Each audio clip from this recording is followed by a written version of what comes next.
Luke chapter 6. On the second Sabbath after the first, he went through the grain fields, and his disciples plucked and ate the heads of grain, rubbing them in their hands. Some of the Pharisees said to them, "Why are you doing what is not lawful to do on the Sabbath?" Jesus answered them, "Have you not read what David did when he and those who were with him were hungry? He went into the house of God and took and ate the ritual bread, and also gave it to those who were with him.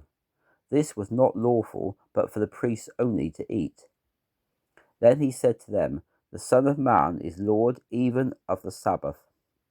On another Sabbath, when he entered the synagogue and taught, there was a man whose right hand had withered.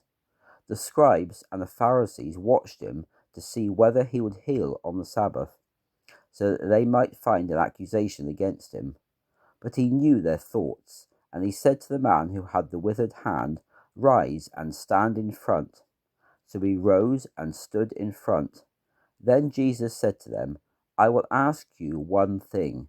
Is it lawful on the Sabbath to do good or to do evil, to save life or to destroy it?" Then looking around at them all, he said to the man, "Stretch out your hand." He did so, and his hand was restored as whole as the other. But they were filled with madness and discussed with each other what they might do to Jesus. In these days he went out to the mountain to pray, and continued all night in prayer to God. When it was day, he called for his disciples, and of them he chose 12, whom he named apostles: Simon, whom he named Peter, and Andrew his brother, and James and John, and Philip and Bartholomew, and Matthew and Thomas, and James the son of Alphaeus, and Simon called the Zealot, and Judas the son of James, and Judas Iscariot, who became a traitor. He came down with them and stood on the level place with a crowd of his disciples, and a crowd of people from all Judea and Jerusalem, and from the seacoast of Tyre and Sidon, who came to hear him and be healed of their diseases, including those who were vexed by unclean spirits, and they were healed. The whole crowd tried to touch him, for power went out from him and healed them all. He lifted up his eyes on his disciples and said, "Blessed are you poor, for yours is the kingdom of God. Blessed are you who hunger now, for you shall be filled. Blessed are you who weep now, for you shall laugh.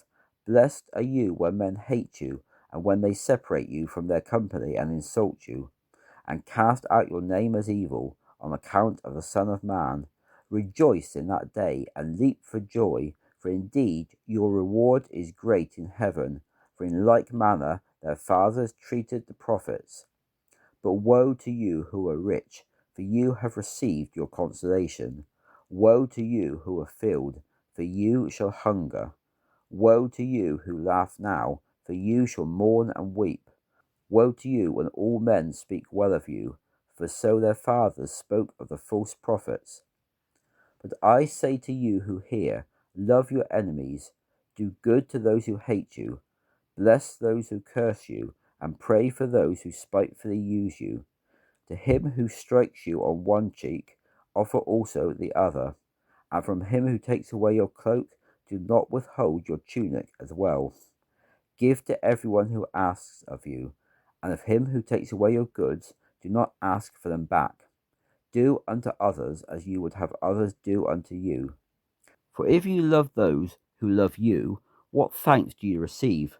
For even sinners love those who love them.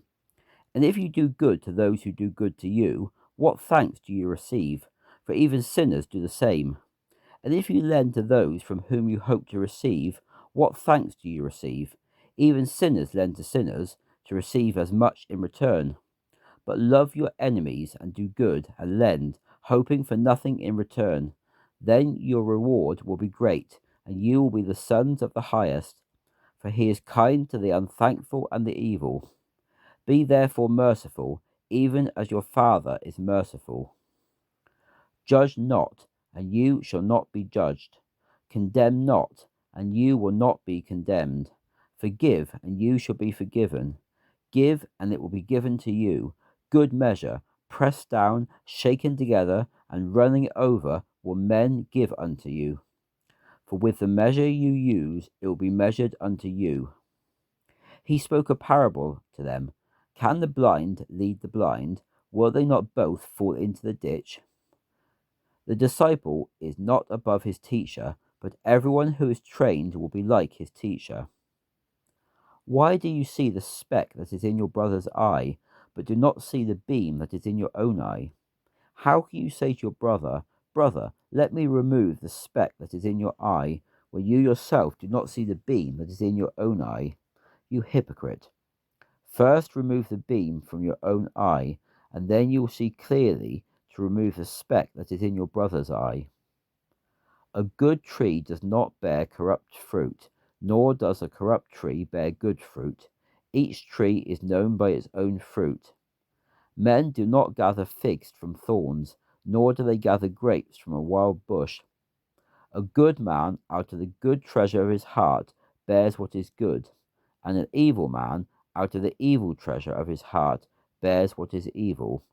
For of the abundance of the heart his mouth speaks. Why do you call me Lord, Lord, and not do what I say? Whoever comes to me and hears my words and does them, I will show whom he is like. He is like a man who built a house and dug deep and laid the foundation on a rock. When the flood arose, the stream beat vehemently against that house, but could not shake it, for it was founded on a rock. But he who hears and does not obey is like a man who built a house on the ground without a foundation, against which the stream beat vehemently. Immediately it fell, and the ruin of that house was great.